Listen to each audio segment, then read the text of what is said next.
Good morning and good afternoon, depending on where you reside.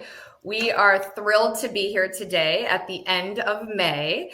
We are going to be presenting our May 2024 webinar. The title is Rest and Resilience, Unraveling Sleep, Mental Health Connection. My name is Kellie Jax, and I am head of sales at Gem Sleep. And we have a very special guest today named Josee Muldrew. Josee will share her insights and expertise discussing the importance of recognizing and addressing sleep disorders like sleep apnea in the context of mental health. Today, you will gain valuable knowledge about how improving sleep quality can positively influence your mental well-being, productivity, and overall quality of life. Josee, we are excited to hear from you. Feel free to introduce yourself and share with the group your expertise today. Thank you so much, Kelly. Hi, everyone. I'm so excited to be here. This is such an important topic, and I think closing out Mental Health Awareness Month, talking about the intersection between something like sleep and mental health is so critical. We talk a lot about different things that influence our mental well-being, but a lot of times I think sleep can be overlooked. So this is an amazing opportunity to kind of go a little bit deeper into understanding how they influence one another. My name is Josee Muldrew, as Kelly mentioned, and I am a licensed professional counselor in the state of Georgia, and I'm also the founder of The Looking Glass, which is a wellness collective that focuses on increasing wellness accessibility to BIPOC communities. So this is something I am really passionate about and just excited to talk about today. One of the key things that I think is really important to talk about when we look at the impact between sleep and mental health is understanding that there is a bi-directional relationship that exists. And so what that means is essentially they can each influence each other in both directions. And so when we think about sleep conditions or poor sleep, a lot of times we can see that exacerbate mental health challenges that are happening. And then conversely, people who have pre-existing mental health conditions, a lot of times you will see some of the underlying symptoms tend to lead to things like insomnia or hypersomnia, all things that end up impacting sleep. And so it's really important to understand the complexity and the nuances of the relationship so that we can kind of tend to both of them with care and in tandem. Something that I think is really important to highlight, the CDC did a study and it acknowledged that people who sleep 6 hours or less per night are typically 2.5 times more likely to have frequent mental health distress than those who sleep more than 6 hours. And I really just want us to sit with that for a second, because the majority of the population, if we really scale back, are getting between 5 to 6 hours of sleep per night on average, right? And so the percentage of the population who are actually sleeping more than 6 hours and have been able to create a sleep routine and sleep hygiene that supports that is drastically low in comparison to the majority of us. So if we think about sleeping less than 6 hours per night and how that enhances the likelihood that we may experience mental health issues and challenges, it becomes so important to think about what role we can play in kind of protecting our sleep, making sure we're getting adequate rest. And so I'm going to break down some of the ways in which those poor sleep challenges can kind of exacerbate pre-existing mental health issues. And so one of the first things I want to talk about is just looking at cognitive functioning. So sleep plays such a critical role in our ability to use executive functioning, our cognitive capacity, and those are things that impact things like your concentration, your working memory, your ability to make effective decisions. And so when we start to notice disruptions in our sleep, so whether that be looking at the quality of sleep you're getting, looking at sleep duration, when you start to notice some of those things kind of going by the wayside, you start to notice the impairment in your executive functioning. So maybe you're struggling completing day-to-day tasks. Maybe you're noticing yourself being a little bit more susceptible to mistakes, accidents, because your cognitive functioning isn't at its highest level. Then another thing that's really important to know is thinking about emotion regulation and our capacity for that. So if you look at people who maybe haven't slept consecutively for several days or are getting Maybe they're getting a certain amount of sleep, but it's just not quality sleep. So they're waking up, they're still fatigued, they're tired throughout the day. Sometimes you may notice that they're presenting with a lot of irritability. Maybe they're being a little bit short with you, frustration, anger. And a lot of times we may look at that and we attribute that to a personality or a character defect and, make all of these assumptions about why somebody is presenting that way. But when we really pull back some of the layers and we get curious, a lot of times the underlying issue is actually a lack of sleep. And when we look at that, the lack of sleep makes it difficult for us to be able to regulate our emotions properly and to be able to cope with a lot of the stressors that exist. One of the leading issues for chronic mental health issues is actually looking at chronic stress and how that develops and how we hold that in our body. And sleep plays a big critical component in our ability to regulate our stress response cycles in our body. So if you are not getting quality sleep, you're waking up frequently throughout the night, maybe it's taking a long time for you to fall asleep, to get up in the morning, you may notice that you're actually having heightened cortisol levels, thus making it very difficult for you to cope day to day, to figure out how to regulate stress and how to just regulate your emotions. And so those are just some of the ways that you may see sleep disturbances exacerbating some mental health issues, even things like anxiety and depression. But then we also want to look at it conversely, right? Because a lot of times there are pre-existing mental health conditions that can actually lead to larger issues when we look at sleep conditions or developing sleep conditions. And so sometimes what that might look like, I specifically want to hone in on a couple specific disorders where we see there being a lot of overlap between how symptoms present. And so I'm going to talk a little bit about anxiety, depression, and PTSD or post-traumatic stress disorder.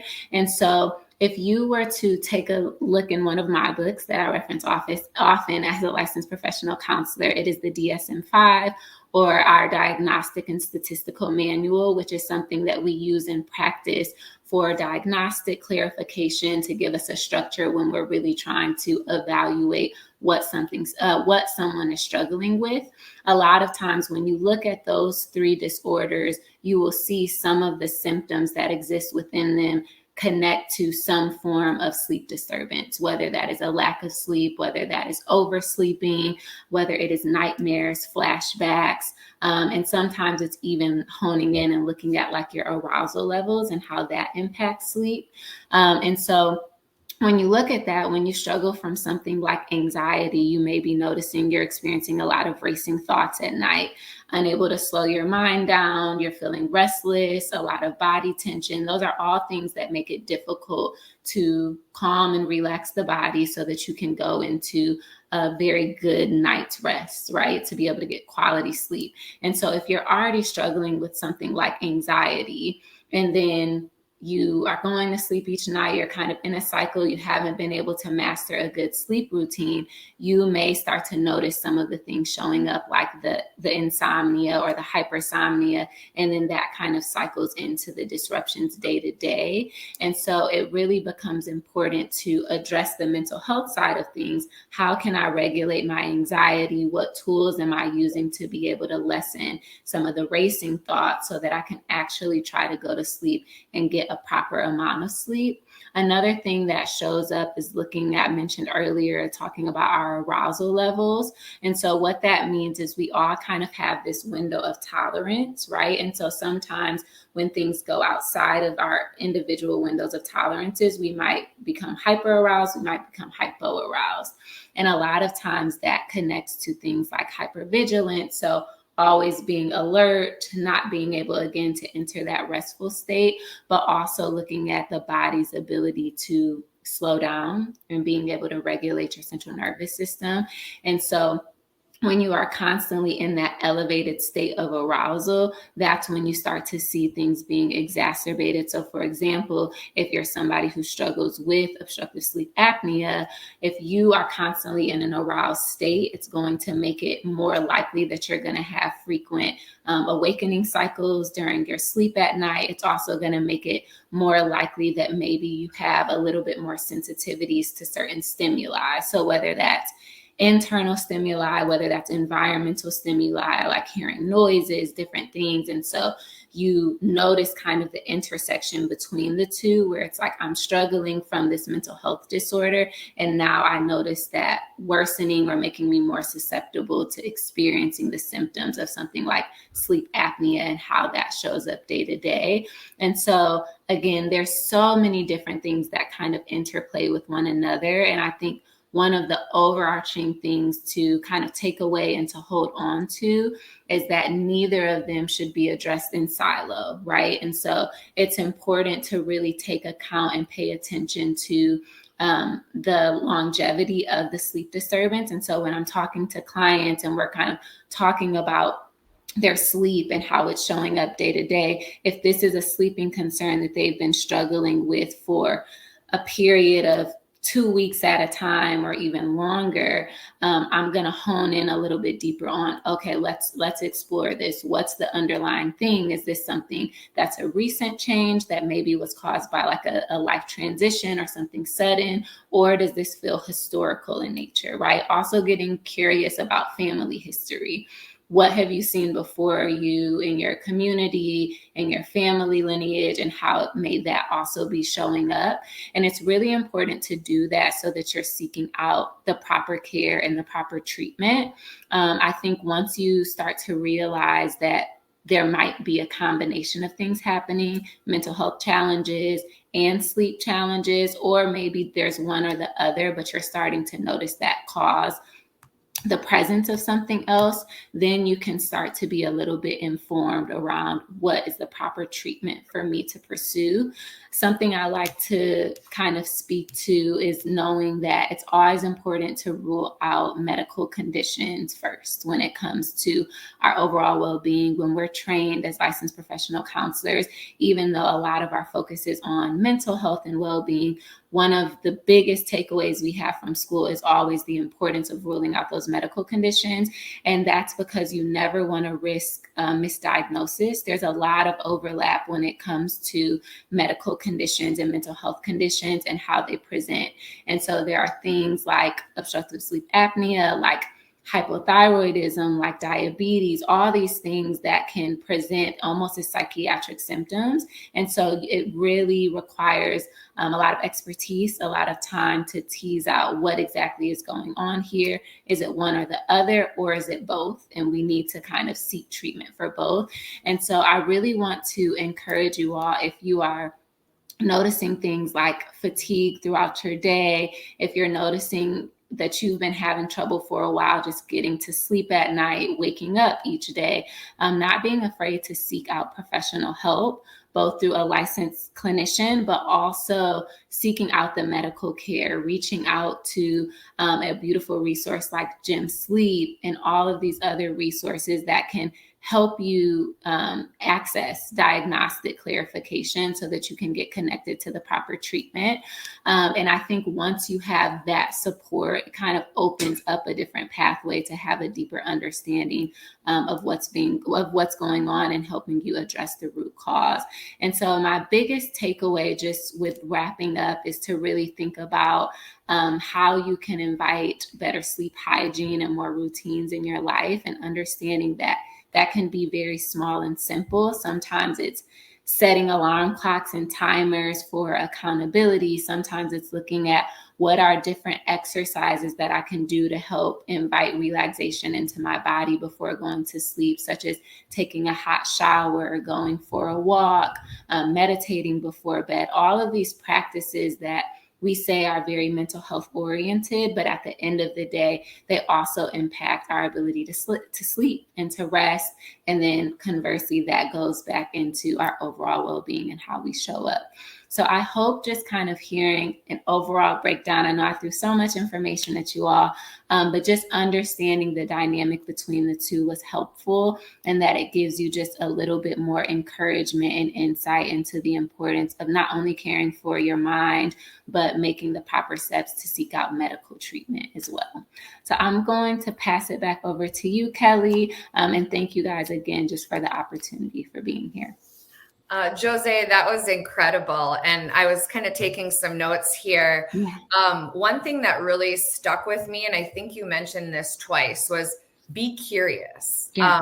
Start being aware of how are you feeling? Mm-hmm. How are you sleeping? Are you waking up feeling refreshed? Oh, I got a thumbs up on that one. Another thing, be curious about your family history. Are there things that you should be aware of that you might not otherwise have known that could be impacting how you're feeling, how you're waking up each day, what your mental state is?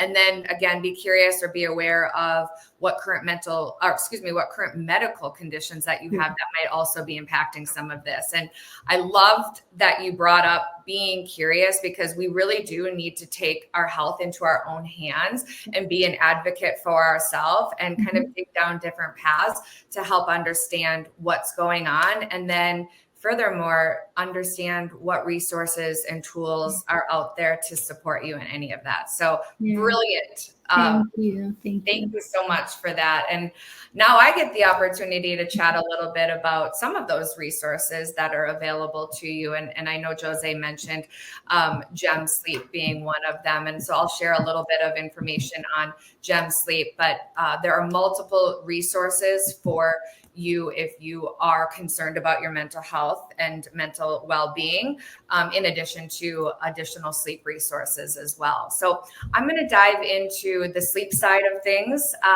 And we've talked a little bit about obstructive sleep apnea throughout the discussion so far. For those of you that are not familiar with obstructive sleep apnea, I wanted to share a definition with you to kind of have this hone in on how detrimental this can be to your current health state. So the actual definition of obstructive sleep apnea is a very common sleep disorder that causes the breathing to repeatedly stop or become shallow while you sleep.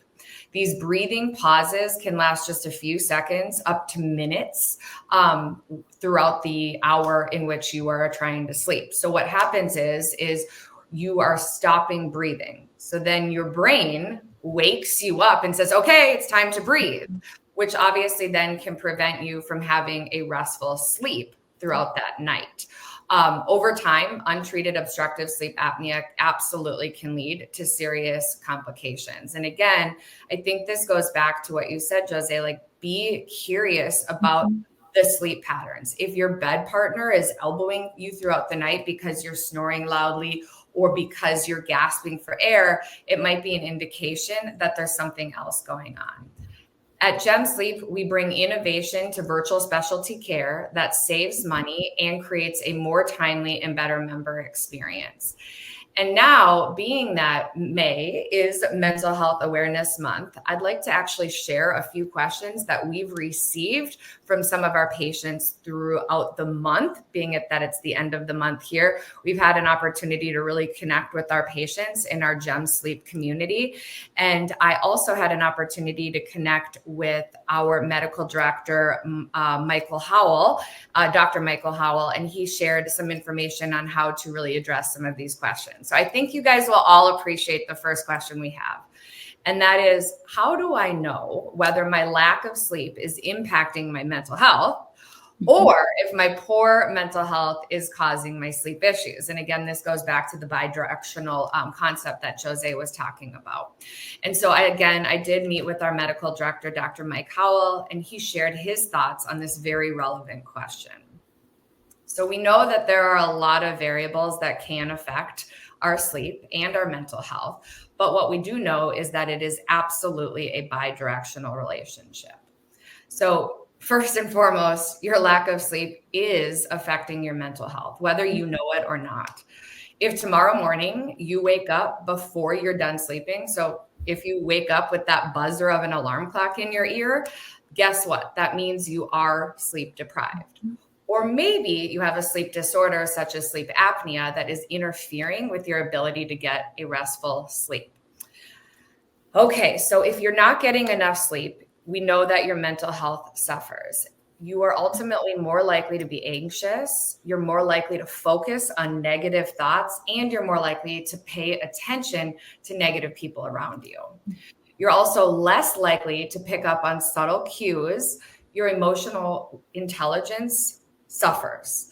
So, if you've ever had a coworker or a family member who just wasn't picking up on the mood, maybe it's because they're not sleeping well. And again, I think this goes back to what Josee said, is how somebody might present themselves is not because of a mental health condition. I mean, it seriously can be because they have had very few hours of sleep repeatedly throughout the week. And so again, I think it goes back to understanding the folks around us, being curious about how we're interacting in a room, etc. So I think there's a lot of connections there with Dr. Michael Howell's response to that question, and Josee, what you shared. We do have one more question, and that is, what are some warning signs of sleep deprivation? So we've mentioned a few already, but in addition to anxiety, depression, poor emotional intelligence, when you are sleep deprived, you're more likely to be impulsive. And I think this is actually very true. How many of you know a teenager, right? Doesn't that almost automatically put a smile on your face? Well, the area of our brain that supports good judgment is impaired when we're sleep deprived. So even adults will revert back to some of those poor, impulsive decision-making cues and clues. Mm-hmm. So I think the biggest takeaway here is don't make any big life decisions until you've had a few good night's sleeps. Yeah. Of course, the most common symptom of sleep deprivation is sleepiness and fatigue. Have you ever felt like you dozed off in a boring meeting and not like this one? Or reading a book? Well, it's likely because you're sleep deprived. And again, understanding where you're dozing off, when you're dozing off, why are you dozing off is extremely important. But one of the things that I think a lot of our employers, our clients in the transportation industry can relate to is it is most dangerous while driving and most dangerous when we need to make those split second and potentially life-saving decisions. And that is so critical to getting good night's sleep and waking up feeling refreshed and not feeling groggy and tired throughout the day. It literally is life-saving. All right. So the good news is that everybody can sleep better. So you start by understanding your body's natural 24-hour rhythm. And Josee, you mentioned a little bit about that as well. So ask yourself, are you an early bird? Ask yourself, do you stay up late at night? Do you prefer sleeping in? Ask yourself, is it something in between? But really understanding where you kind of fall in that spectrum is going to be important to getting a better night's sleep. When you're in your better night's sleep, when you're in that rhythm, you're going to wake up being more refreshed. But also know it's important to make sure that you're breathing well at night. And what I learned when I moved into this role at Gem Sleep is how prevalent obstructive sleep apnea is. Unfortunately, 40 to 70 million Americans are suffering from sleep apnea. Again, a condition where we're not getting good night's sleep because our airway collapses when we fall asleep. And the good news is it's very easy to diagnose. There are multiple treatment options. And with Gem Sleep, you get support along the way.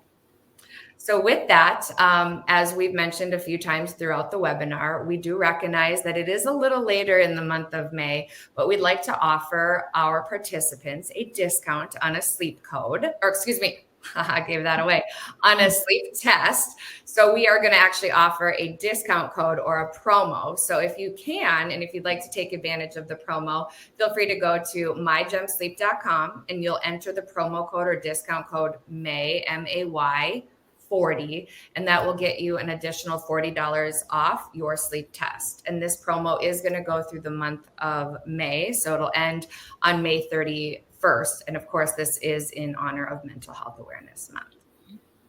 So with that, we just want to say thank you very much for your time and cheers to a good night's sleep. Cheers. Bye, everyone. Bye, everyone. Thank you. Hello, good morning and good afternoon, depending